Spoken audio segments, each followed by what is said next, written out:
What's up team? Welcome to my YouTube channel, and today I'll be updating everyone on a few changes that's been made to our public portfolio and then discuss a few stocks that have been on my radar moving forward. Now, before we get started, as always, this video is for entertainment purposes only, so please don't treat anything that I say or show as financial advice. Now, my entertainment sunglasses are already on, and we already have our YouTube Hatch portfolio loaded up, so let's get right into it. Now, the first big change I have made is that I have topped up another $200 into here, so our total contribution comes to 2,000 New Zealand dollars. That is a pretty clean number, so I don't plan on topping it up anytime soon. But just for those that don't know, the goal of this portfolio is to outperform the market, and what we use is VU, the Standard Vanguard ETF, as a reference. Now, since the birth of this portfolio, which has been around a month and a bit now, we are up 330 New Zealand dollars. This value is a bit different to what is shown over here, what Hatch indicates as our total return, just because Hatch does charge that $3 US fee every single time we buy and sell a stock. Now, let me just switch over to US dollars, and yeah, let's see if you guys can pick up the changes that have been made to this portfolio before I get to it. Now, what the first change is that there is a new holding. In my last video we had 10, now we have 11. Let's see if you guys can figure out anything else that is different. First off the bat, we have ChargePoint. Since our last video, it has made a pretty good run, now up around 27%. A lot of this is probably riding off the hype that Tesla and Lucid have been getting. So yeah, well done, and props to everyone that does own Tesla or Lucid. They have been absolutely killing it in the market for multiple reasons. So yeah, well done. Although this public portfolio doesn't own it, and I will personally admit that I don't own it privately, yeah, just a shout out to everyone who does, and yeah, well done for killing it. Next up, we have Cleveland-Cliffs. We also had this before. It is our industrial play. They recently announced their earnings report, which was very favorable. The market did react really well to it. So yeah, that gave it a pretty nice bump up around 27% now. Both Cleveland-Cliffs as well as ChargePoint, we aren't intending to sell publicly just because we are still waiting to see if the infrastructure bill adds any new positive catalyst to these stocks. Next up, we have SoFi. Also, we owned it previously. In the previous recording, I recall this being around 40%. So it has taken a very, very minor but insignificant dip, but we're not worried about it because we are holding it for the mid to long term. I believe that the price of this stock can go into the $25 to $30 region before I would even consider a little bit of profit taking in the public portfolio as well as privately. The first new stock that we have is Lending Club. And how we got this stock is actually because we sold Coinbase. Now, Coinbase, we were quite lucky. We got it relatively close to its bottom. It did have a really excellent run up leading up to all the crypto hype that has been going on. So yeah, props to everyone in the crypto market as well. You guys have also been killing it. So on top of if you own Tesla and Lucid, that's a double whammy. Just absolutely well done. But the reason I decided to cash out of Coinbase is because I felt like it had a really nice run. I think crypto has peaked out a little bit, at least for the short term. I am going to pin and wait for all the SEC and ETF news to hype and die down before I reestablish a position publicly. Now, yeah, that's pretty much the reason why I sold Coinbase and I replaced it with Lending Club. We pretty much picked it up just yesterday, and we got it right before they released their earnings, pretty much really close to when the market closed. Yeah, average cost around $31.60, and yeah, on the day it popped 33%. So that is probably our highest gaining stock on a day ever. So current price around $42.07. Lending Club does similar things to SoFi, but I feel like it is slightly more undervalued relative to SoFi, so it does have more room to run. And yeah, I had a really good gut feeling that the market will react positively to their earnings and that their earnings and reports would be good, and I was right. The only downside is I did not invest more of this privately.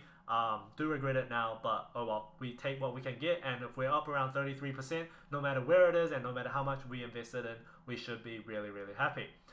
Next stock is Volta. That's the stock that I used the new $200 New Zealand dollar top up to buy. This Volta is a company that does similar things to ChargePoint. It is another EV charging station, but one difference is, as you can see by the price, it is a lot cheaper as an individual stock, just because it was really, really heavily shorted at around the $8 to $6 price range. That's when, like, I guess all the short sellers did a lot of profit taking, so that gave it a really nice support level in my opinion. It pretty much bottomed out from what I can tell, so it made an excellent opportunity and I decided to capitalize on it, especially with all the EV hype going on. So yeah, I've owned Volta for approximately 2 days, so 1 day older than Lending Club, and it is up already 6%, which is not bad at all. Pending the infrastructure bill, I also believe that this has a huge run-up potential, so we shall see how that goes. Next up is Playboy. This hasn't moved at all since our last recording. There hasn't been any news as far as I'm aware, but we are mid and long on the stock anyways. On the other side of the spectrum, we have AMC. Before, I believe in my last recording, this was up. Its current price, in my previous recording, its previous price actually was around $40. And I did indicate that whenever I do buy AMC at around the $35 price range, I do sell almost immediately at around the $40 to $44 price. So, but with this public portfolio, I felt like the numbers we're dealing with weren't really that high, and the hatch fee just kind of killed my buzz, so I decided to keep it in. But I am aware that there are a few long-term call options from even companies like Goldman Sachs, so I'm not worried about this, and I do feel like it will likely run up again into the $40 to $50 price range, and next time I might cash out. So yeah, it might be a learning lesson. It is pretty interesting. As fast as these stocks can rise, just as fast as they can fall. Next up, we have Alibaba.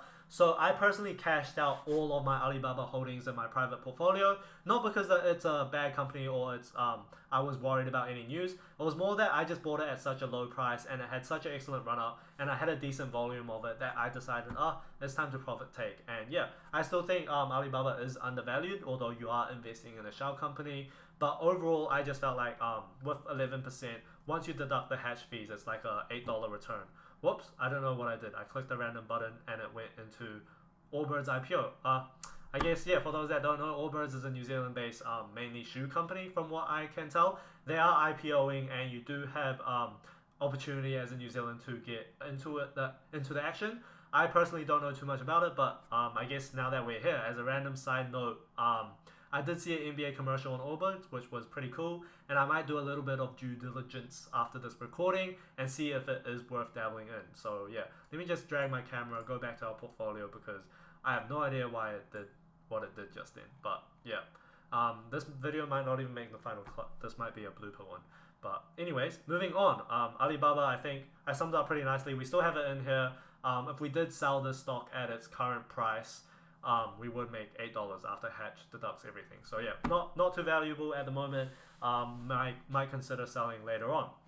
Next up is NEO. Fun fact, this is my most owned private. This stock is one that I own the most privately, which is why it holds such a small position in our portfolio. And it's also riding that EV hype that Tesla, Lucid, and a lot of things in this industry is going through. So up 16%, which I'm really happy about publicly and privately. My anticipation for this stock, my price target is around the $50 to $55 by the end of this year. So quite ambitious, but pending NEO Day as well as any other potential nice catalyst, I can see it going there. Next up, we have Citigroup. Not much action here. This is our hedge against inflation. I don't expect it to have really extreme pops or any extreme dips. But yeah, we'll ride it out into next year, which is hopefully when this stock pays off. Even funnier, if we sell this right now, we make 85 cents. And last but not least, we have DraftKings. Not much to talk about. There's still a lot of Entain drama. I don't think they are acquiring it anymore. I've been a bit out of the loop with DraftKings, if I'm being very honest. But yeah, we're still holding it. I still think this whole industry is undervalued, so I have no problem with being down 12%, at least in the short term. So yeah, that's indicate based off hatch, that means we are up around 18%. But just to double check, I do have my Excel sheet, which is a lot more trustworthy to see how well we are actually doing. So yeah, as you guys can see over here, I have marked Coinbase as sold. I personally, for my private stuff, I don't really track when I sell the stock. I just track the money that I've made or generated. So there's probably a better way to indicate this, but for now, this is what it shows over here. We have our sold, the stock price at sale, the hatch fee, as well as our returns if I go here. So up 30%, around 25 US dollars, so not much home to write about, 35 New Zealand dollars. And all of that pretty much got reinvested into Lending Club, which is shown down here, up around 30%. So well done me, and well done to everyone that did buy Lending Club prior to earnings. I still personally think that Lending Club is relatively undervalued compared to SoFi, so it's not necessarily a bad time to still invest in it, although you might want to consider dollar cost averaging or waiting for a comfortable price that you are personally comfortable with. So realistically, we are up around 16.43%. That is really, really good still. I think at the time of our last recording, we were up around 12 to 13%. So in a week, that's another 3% bump. Not bad, not bad. Since then, VU has also jumped up to around 5% return, which means we are still tripling the performance of VU. So well done us. That is all I had with our stock market update. I will now switch over to PowerPoint just to discuss a few stocks on my radar to wrap up this video. So yeah, I'll see you on there. Alrighty, we are now on PowerPoint. This is just my intro slide, so a quick skip. I thought I'd first kick things off by talking about a few market catalysts that I am keeping tabs on. Firstly, we have our debt ceiling issue that has been postponed to December, and with that comes inflation fears tapering as well as interest rate hike potential. Now, I did actually have a video prepared for these issues, but unfortunately, I got way too sick and did not have enough energy to record, so apologies for that. Also, from what I can tell, there also seems to be a transition into growth stocks right now in the market, which is similar to what we saw last year, and that is really, really good because I personally own a lot of growth stocks. The infrastructure bill is also on the table. It is a game of politics, and pending the hopefully good news or maybe bad news, a lot of companies that I'm personally invested in will be affected. Now, most importantly, right now it is earnings season, and it can be difficult to anticipate how the market will react to particular companies as well as their respective results. I use earnings as an opportunity to get into great value companies on the market overreactions, and also sometimes I like to take a little bit of risk and buy stock right before earnings on companies that I am confident in. One example of this is Lending Club, which clearly paid off, as you guys saw in the public portfolio. Sometimes it's also important to secure the bag on companies that you've already made a fair amount of profit in, just in case post-earnings they do take a hit. None of what I just said right now is financial advice. It is just stuff that I sometimes tend to do depending on the situation. So talking about taking a hit, let's get onto Facebook, Snapchat, and Pinterest. I just realized now that my camera kind of blocks the view, so I will just quickly remove this, take this out of the picture, and yeah, talk about it. So yeah, on this note, social media giants have taken a recent hit. Facebook is down around 15% from its all-time highs. As you can see over here, my laser pointer disappeared. Let me see where it went. Okay. As you can see from over here, it's down around 15% from its all-time high, sitting at its 200-day moving average. And with the recent announcement about its name change, I think it's just a positive catalyst, as hopefully it will become more relevant as well as higher use for Gen Z users who may have transitioned into other large social media platforms. Don't forget, Facebook is also extremely profitable, and for the long term, I think there is very low risk for things to go south.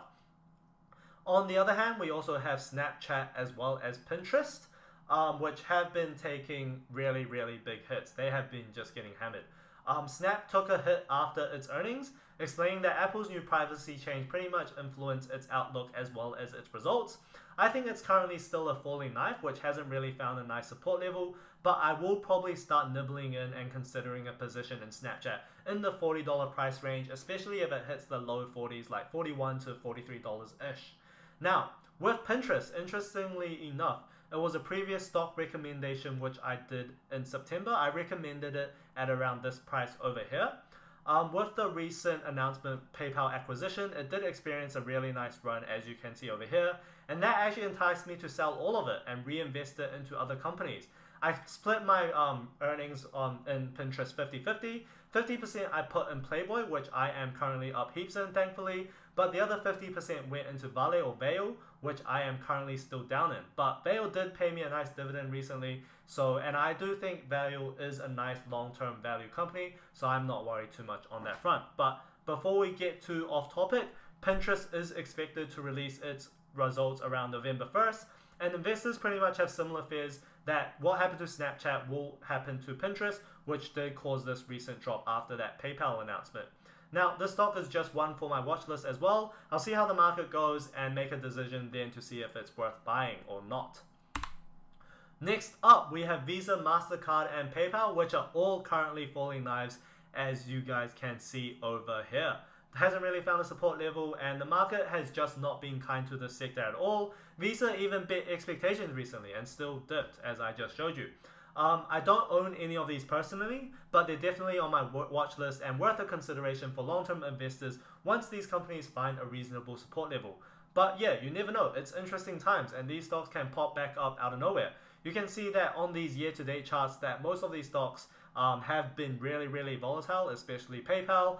And yeah, I can't really form a regression line, so I'm not too sure. Just on the watch list for now, considering a position later on.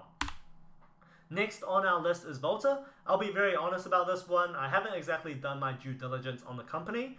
I bought this stock based on how crazy it was shorted and how much it dropped, with consideration of all the hype in the EV space right now. Looking at the 1 year chart, it has dipped below its IPO price. It IPO'd at $10 US and now it's currently sitting below that. And yeah, so I just felt like this company has huge upside despite my very minimal research. I added it to the public portfolio, which has paid off so far. I have dabbled in it privately as well, but I do want to make it clear that ChargePoint is still my primary and more high conviction play. Now, I've also included a weird one, Intel, on my watch list. It is an interesting stock that has also been beaten down. This stock is a risky long-term play because you are betting that the company executes well on their announcements as well as their releases, such as Foundry as well as Mobileye, I hope that I pronounced that correctly, and that their new leadership team won't fumble the bag like previous management. I do want to point out that I think Nvidia and AMD are the better companies, but Intel does give out an okay dividend and you are essentially betting on its future because right now it definitely is behind its competitors in my opinion. Intel has also found a reasonable support level at around the $40 to $45 price range if you do want to consider a position. Now, my watch list is way too long, so I thought I'd end this video with a quick bullet point list of some primary stocks that aren't too risky, which I am comfortable with sharing on YouTube. Feel free to pause the video here and have a quick look. Just a quick summary on some of them. TLDR had great earnings report recently and makes for an excellent investment in the virtual healthcare sector. A lot of people think of this as a pandemic stock, but I can tell you it's much more than that and definitely has a marketable and profitable future, at least in my opinion. Micron is another chip company. If you aren't interested in Intel and feel like you missed the boat on AMD and Nvidia, it does have a support level if you do want to start establishing a position. Banking stocks are still great in preparation for the interest rate hikes and inflation. For crypto, I've already cashed out almost entirely, as you guys saw publicly, and also privately as well, just due to the recent nice run. I made a really decent profit, so I just think it was about time. I think there will be a dip again in the short to mid-term, which I will capitalize on once again. And our final three stocks are fairly recent ones on my watch list, but I have been keeping tabs on them and most definitely considering a medium to heavy position privately. Not sure about publicly, we will see. Now, that wraps up everything that I had in store for this video. If you learned something I enjoyed, please leave a comment, like, and subscribe. I got my referral links down below, and if you're interested, but other than that, I just realized you guys can't see my face. But yeah, my entertainment shades are still on. I am about to take them off, so peace out, have a nice day. See you later.